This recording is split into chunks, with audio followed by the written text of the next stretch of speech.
Hi, everyone, and thank you for joining us at Cassandra Lunch. This is our 68th Cassandra Lunch. Today, we'll be having Arpan present. He's a software engineer here at Anant, and he's going to be going over DataStax Apache Kafka Connector. The organizers for this event are Rahul Singh, Arpan, and myself.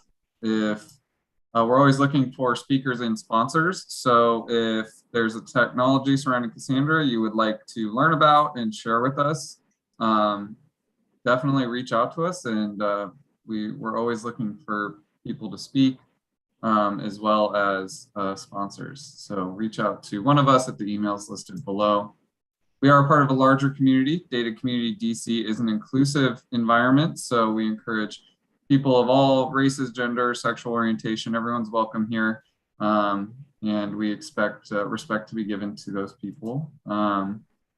You can find out more about Data Community DC at their blog, as well as any other events coming from Data Community DC are listed there as well. What we cover here is anything and everything related to Cassandra. So this could include some of the ecosystem surrounding it, Spark, Kafka, Cassandra protocols, pretty much everything, DataStax included, which is the enterprise version of Cassandra. At this point in the introduction, we do like encourage any new members to unmute themselves and say hi, let us know what you do with Cassandra. I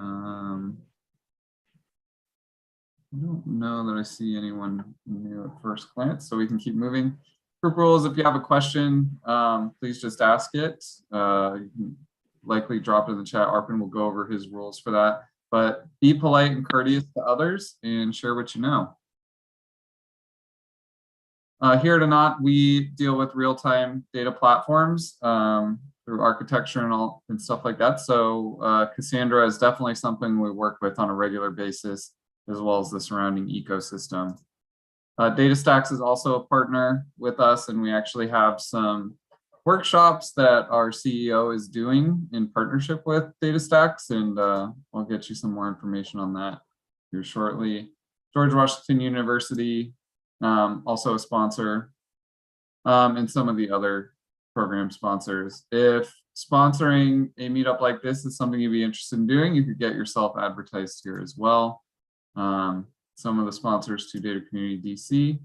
And if anyone has any 15-second announcements, any jobs, meetups, hackathons, you can take this as an opportunity to announce that. Looks like it's mostly us. So Anant is hiring full or part-time positions for data platform operators, engineers, and architects. So you can find out more at careers.anant.us and connect with us there. Some upcoming events, we have Data Engineers Lunch, this sister lunch to this lunch takes place every Monday at noon Eastern time. And we'll be going over PyGram ETL. As mentioned before, we are partnered with DataStax, giving a workshop about migrating to the cloud. The next one of those is going to be Tuesday of next week, also at noon. The next Apache Cassandra Lunch topic is going to be going over Cassandra. And then again, this is another DataStax workshop. It's a 3-part series all about making that cloud transition. You can find all of our events listed at anant.us/events. All of these videos are recorded and uploaded to YouTube. So if there's past topics that we've discussed that you're interested in, definitely look there. This one will also be going up on YouTube. So Cassandra.Link is your #1 resource for all things Cassandra. This is these are hand-curated resources by Rahul himself. So definitely go there if you have any questions. This should be like your #1 go-to source for anything you're trying to learn about Cassandra. And that is it for the intro. I will pass it off to Arpan. Hey guys, let me go ahead and share my screen. All right, let me know if you guys can see that slide deck. Yeah, we can see it. Perfect. Okay. So we are simultaneously streaming this to YouTube Live. We have someone monitoring YouTube. If not, someone should monitor YouTube. And so if you have any questions, if you're watching on YouTube, feel free to drop them in the chat on the YouTube live chat, and we'll get them ported over to here. Or you can join us on the Zoom call as well. But in terms of questions, generally, I'm not very specific. If you have something or you would like to add something or ask me to expand on something, feel free to ask. Or you can drop it in the chat, whichever you prefer. But my name is Arpan, and I'm an engineer here at Anant. And today's topic, as Josh mentioned, is an introduction to the DataStax Apache Kafka Connector. And so we'll kind of talk through what it's used for, some simple architecture, and then we'll also go through a very simple demo of like a Katacoda DataStax example of how you can simply connect Kafka Connect and DataStax specifically, or Cassandra. And then we'll also take a look at another version that we had. So as Josh mentioned, we're currently doing some workshops with DataStax on their DataStax developers channel on YouTube. But we've also done another series previously called Cassandra.Realtime. And so we'll take a look at that repo as well, because we've also used the Apache Spark Kafka connector there as well to move data from Kafka to Astra. All right, so basic introduction. So the tool itself is open source, and the way it's integrated into the Kafka Connect framework is you would essentially just move it into the plugins directory. And we'll take a look at that once we get to the demo portion. And so the way the tool works is it synchronizes records from a Kafka topic with table rows, and those table rows are supported either in DataStax Astra, as mentioned, DSC 4.7 and more recent, and then also open source Apache Cassandra 2.1 and more recent. So if you don't necessarily want to use this tool for a managed service like DataStax or enterprise level, you could also still use it with open source. And so where the tool operates is it's deployed on the Kafka Connect worker nodes, and it runs within the worker JVM. And we'll take a look at that in the basic architecture. So a basic architecture, if you think about where the DataStax Kafka connector fits.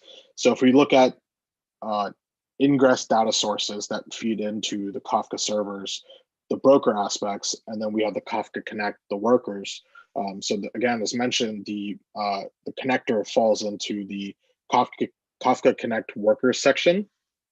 And so the brokers themselves are responsible for storing Kafka topics, and then the Connect workers are like running the Connect framework using like the producer and consumer plugins. So there's a couple different versions or connectors / plugins you could have. You could have source connectors.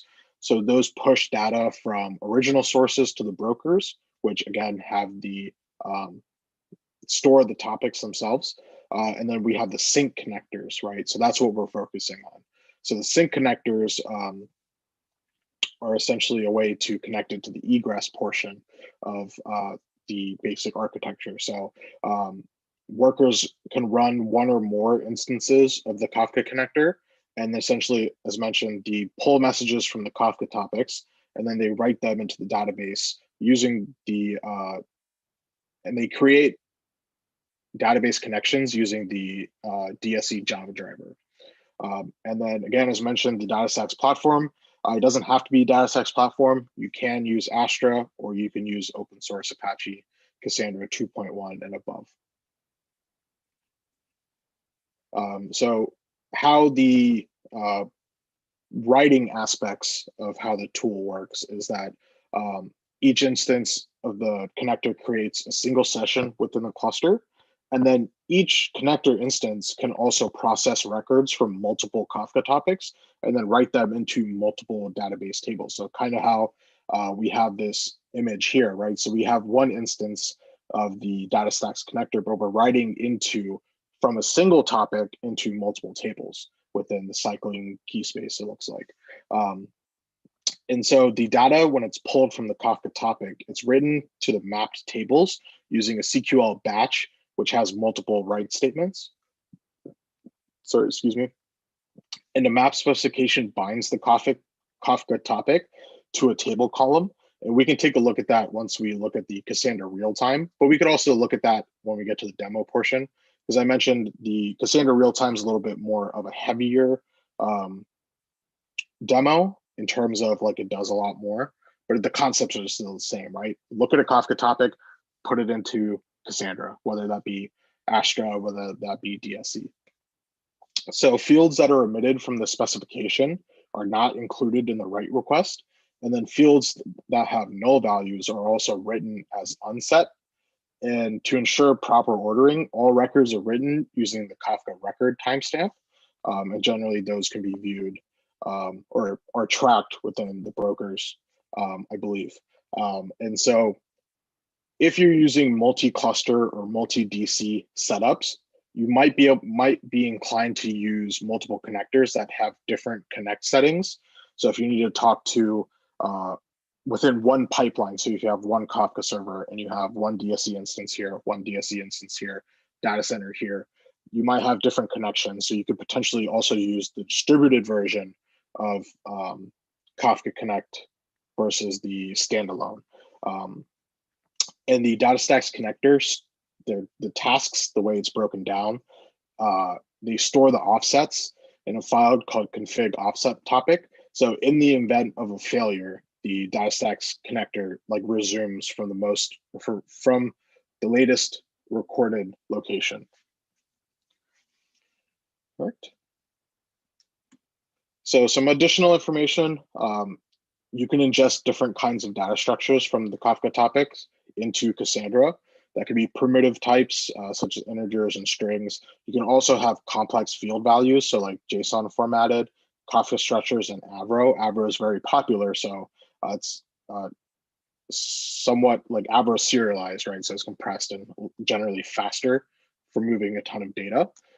So it's nice that the connector can work with that. And then there's also when you think in production settings, right? You have to think about security. So they have built-in SSL, LDAP, Active Directory, and Kerberos integration for those security purposes. And more features can be seen on the link below. And this slide deck will be available in due time once the blog post also goes up on blog.anant.us. And sorry, I'm just opening up the chat in the other portion of the window. So here, before we get to the demo portion, I'll pause for any questions to see if anyone has any anything to add to what I've said so far, or anything that potentially you would like further clarification on.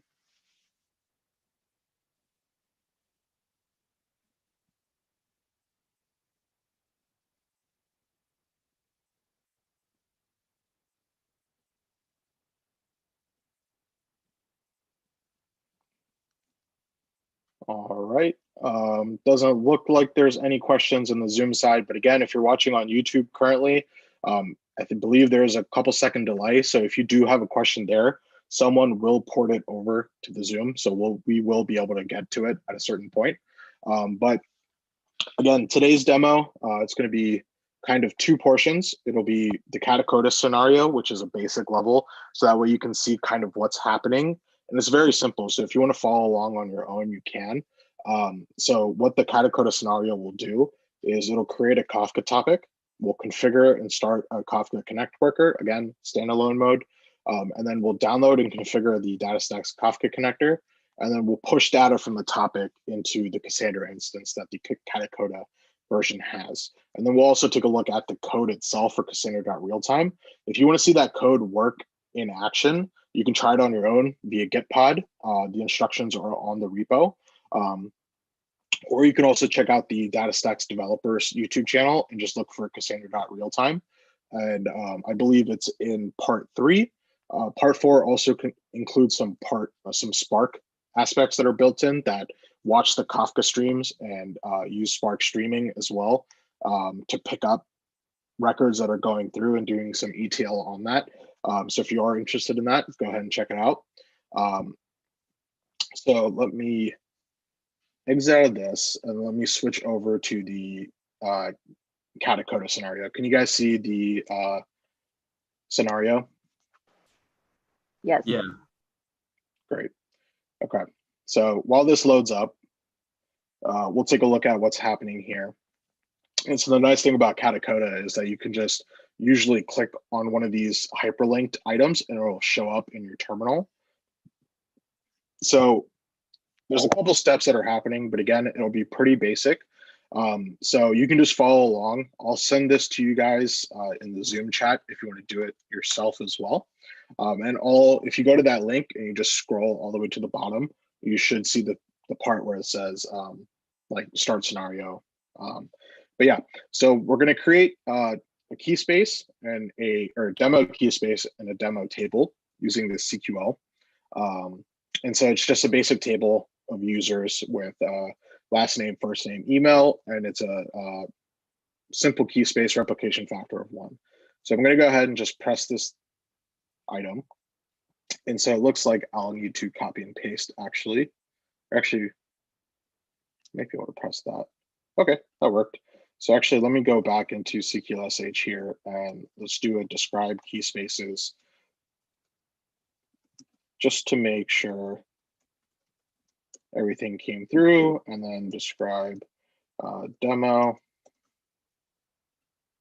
And we see our table here. Great. So what we'll do here is we'll just clear this real quick. And so that's the first step. So just creating a basic table or key space in a table. So now we'll go to the next step is where we'll create the Kafka topic. And so if you're not super familiar with Kafka, it'll break down some of the items that like some keywords or important terms that you'll often come across. So like producers, right? They create and publish messages to a topic. So like if we take a look back at that basic architecture, right? So how this data gets into Kafka, a producer would do that, right? And then a consumer would do this, put it from the topic into for us at least, the DataStax platform. And so we can just copy and paste here. Or actually, crap. I need to open a new terminal. New terminal. All right, and then let's copy this over. So just to go over what this command is doing, we're creating a topic and we're saying replication factor of 1, partition 1. The topic's going to be called demo, and then it has a retention speed as well. And again, if you want to see the more specifics of it, you can go through this demo yourself. So now that the topic has been created, it'll give us back a little annotation of that. It's created a topic of demo. So now, actually, let me bring this back up. So now if we continue, now we're going to go ahead and download the Kafka connector. So they use a wget, so you can use a curl, etc., whatever. However you want to download it and then install it. So right here is going to unpack that. And so what's going to happen is, as mentioned, we can run stuff or the Kafka Connect in distributed or standalone. So there's property files associated with both of those. But for us, and then also in real time, we use the Connect standalone properties. So what's going to happen is if we click on this, it's going to open up what the Connect standalone properties file. Let's see if it. Okay, there we go. So it's very simple, right? So we see the plugin path.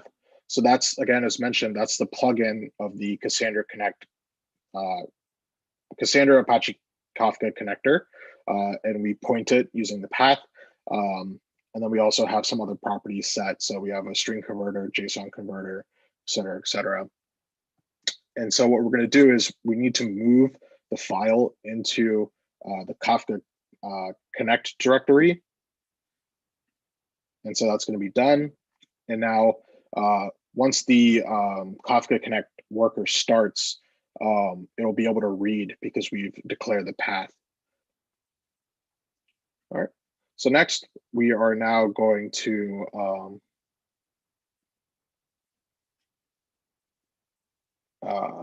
set up the Cassandra.Sync standalone properties. So here's where we kind of define like our contact points, right? The connector class topics. So what topics are we subscribing from? And what are the column values mapping, right? So from the topic demo, we're going to map last name. And so it's going to be value, last name, first name, and then we'll also see email. And when we do this, we also need to move this into the configuration directory. And then once we start the Kafka worker, we tell it where the property files are, so that way it has the information it needs. So now the next part is generating user data. So now, because we just created the topic, right? We haven't actually put anything into it. So if we look at our users.txt file, we have a couple items, right? So we have names and then key values associated with each name, or each name. So what we're going to do is just user command.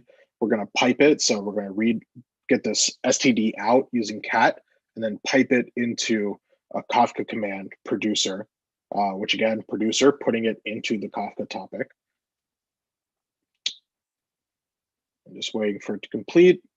And once it's completed, we should see the $sign again.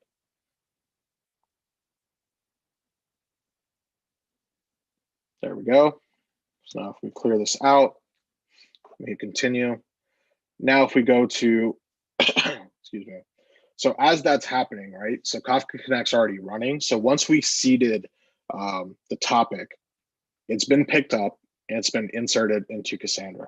So if we now go back to CQLSH and we do select count all from demo dot. That's related.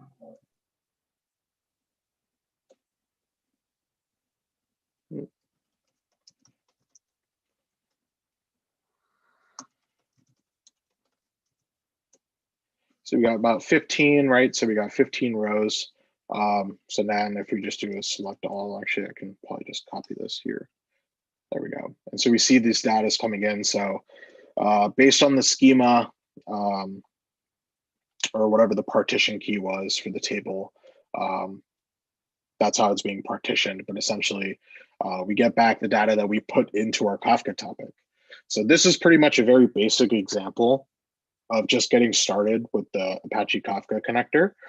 So I definitely recommend reading through all of these steps so you can get a better understanding, especially if you're not super familiar with Kafka, of how you can work together with Cassandra as a sink. So now what we'll do is also we'll take a look at Cassandra.realtime. So as mentioned, this is another workshop that we did with DataStax towards the end of last year. So if we just go down to so a couple parts, I'll just give a quick overview if you're not familiar with it.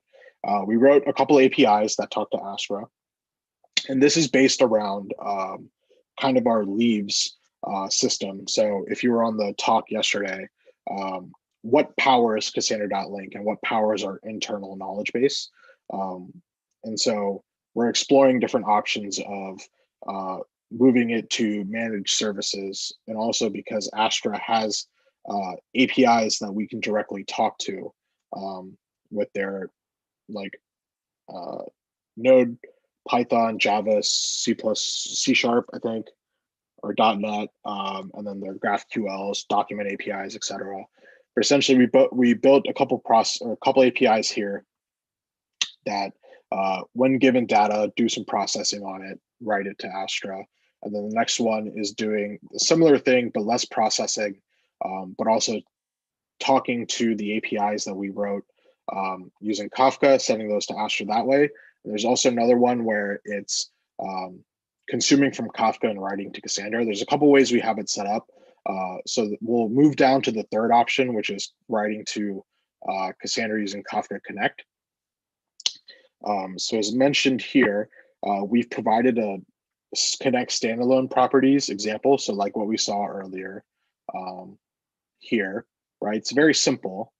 But if we go to ours, so let me copy and paste this, and we see that to set up run the Kafka Connect Cassandra sync jar, right? So that's the same jar that the Katacoda scenario used. It's just ours is going to look a little bit different. So if I go into search here,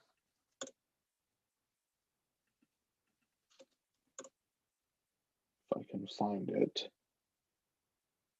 see, I might just need to go under Kafka Connect. So another option here is, right, so there's one way you can do it local, one way you could do it on Gitpod. So with Gitpod, we have the plugin path, right? So we say, look at this place for the jar. And then we have our topic that we're subscribing to, contact points, but because we're using Astra in this specific example, we don't have contact points. Rather, we're using the Secure Connect bundle. Because the Secure Connect bundle is an auth packet that has contact points, authentication, et cetera, et cetera. All we need to do is just pass the path to it, to the zip file, and it will take care of it that way. So you don't necessarily need to specify contact points. Port, again, you don't have to necessarily change, but what I'm going to scroll down to is the mapping. So the mapping right here, right? So we have our topic. So our topic here. So topic dot the topic. And then the key space. So generally the way we have it set up is like name your stuff similar across the board. So like how in the Katacoda example, ours is called demo. So if your Astra database is called demo and your topic is called demo, et cetera, and then you take the mapping of those columns in the topic, and then you map them to the columns you have in your Cassandra table. So we say, this is from our Cassandra table. We have one called is archived, and we map it to value.isArchived. So some other ones could be like title, ID, URL, reading time, domain name, et cetera. And so those we map from the topic to the Cassandra, or in this case, specifically Astra. And so there's another topic we have here where we can also map additional, so you can split it up as needed, but those are the main things, at least one-to-one, kind of seeing it in a more real life example versus just this Katacoda example. So feel free, I'll drop this in the chat if you guys want to check it out. Everyone. But yeah, that's what I wanted to cover as an introduction to the DataStax Apache Kafka connector. And then kind of go through a basic example and then take a look at one that's a little bit more complicated, but the basics are still there, right? We're still doing mapping from our topic to our Cassandra tables. The terminology is all the same. We're still using the same files. It's just the real world example. It's just a little bit more fleshed out in terms of it being a more real world example. But that will wrap it up for me, and I will open up the floor to questions.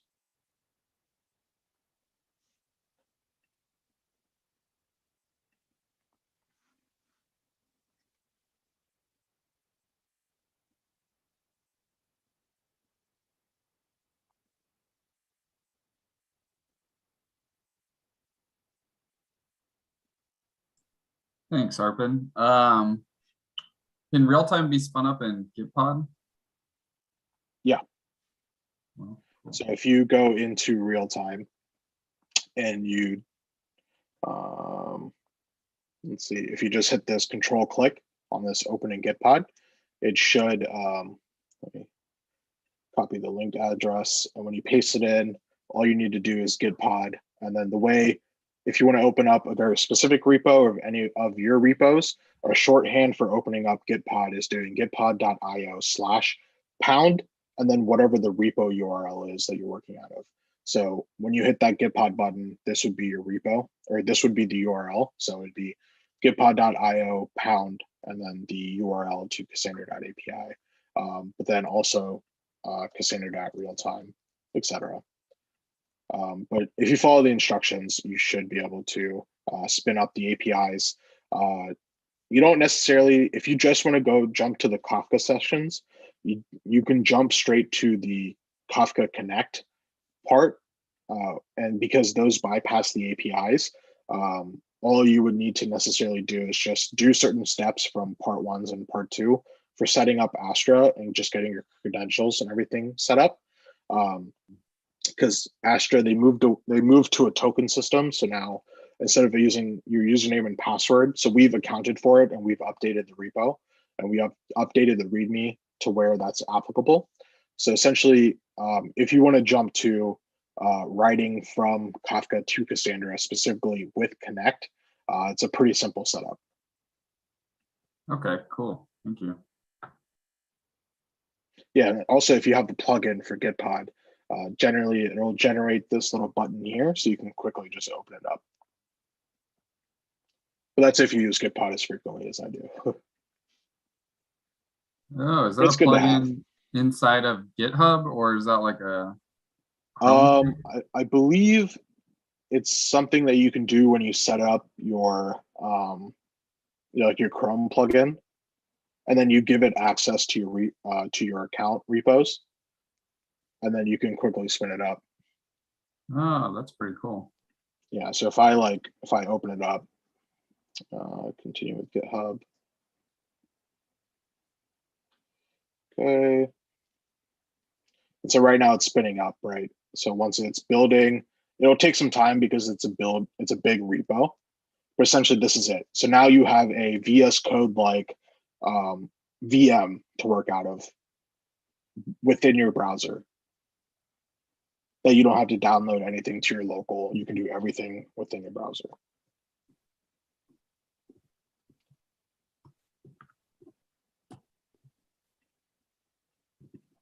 But yeah, any other questions from here? Josh, do we know if there's any questions on the YouTube side? There are not. I've been monitoring it. We've got up to 4 viewers. Mode. You sent me a message that it seemed like it was private. Were you still having issues? Sorry, I just noticed that.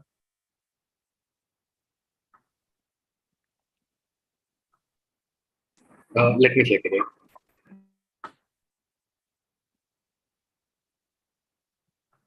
All right. If that's it, we will wrap it up for the day. Thank you everyone for joining us. If you're watching on YouTube, don't forget to like and subscribe. If you guys are on the Zoom chat and if you're not subscribed to our YouTube channel, you can find it at youtube.com/AnantCorp. So if you want to join directly on YouTube, just look out for Cassandra Lunch, but again, also Data Engineers Lunch at noon Eastern on Mondays and Wednesdays. And we'll see you on the next one. Take care.